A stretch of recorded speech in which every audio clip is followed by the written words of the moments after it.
Hey folks, Matthew Cooke here, founder and CEO of GTC Golf Academy, and today I'm going to show you how to set up to hit a drive. Just going to go through some basic principles.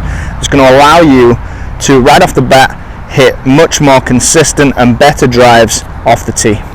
So first things first, we've got to tee the ball up, and what we need to look for is about half of the ball, or if not a little bit more of the ball, to be above the top of the driver, so the crown of the driver. If we can get at least half of the ball above that, then that's going to influence us just naturally in the swing to hit a little bit more up at the ball, because that's the goal. Whenever the ball is on the tee, we've got to get this club to be coming into impact on a positive angle of attack, so an upward angle of attack. That's going to help us launch the ball higher with less spin.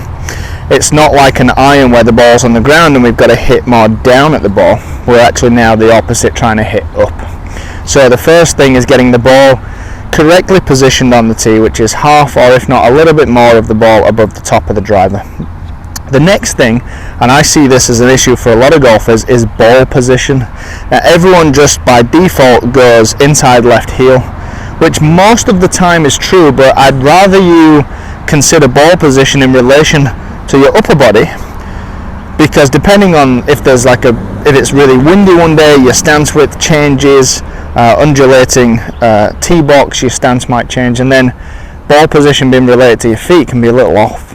So I'd much rather you reference ball position in relation to your body, your upper body, your torso, so and your shoulders. So with the driver, I'm on a really nice lie here, so it's going to be close to inside left heel or perfectly right there, but I just want to share that it's not always inside left heel. So I focus on positioning the ball in line with my left shoulder, and that's sort of close to the bottom of the arc of the swing, where the club is then going to start working upwards on the arc in the swing, which is going to give us that upward angle of attack. So position the ball in line with your left shoulder for the right-handed golfer. Stance width is going to be wider than shoulder width, because you're about to swing this club at anywhere from, like myself, I'm going to swing it around about 115 miles per hour, or anywhere between 112 and 115. So I need a wider stance to be able to handle that speed.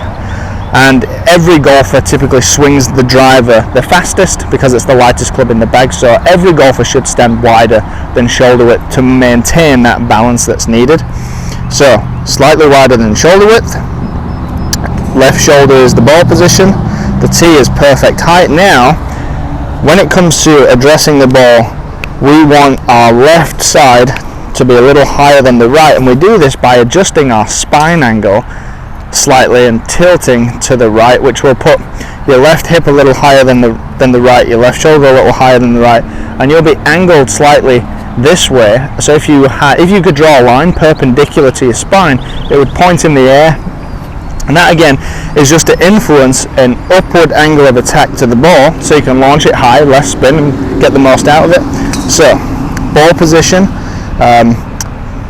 tee height, a little bit of spine tilt, and now I'm set up perfectly to give myself the best opportunity of hitting this ball.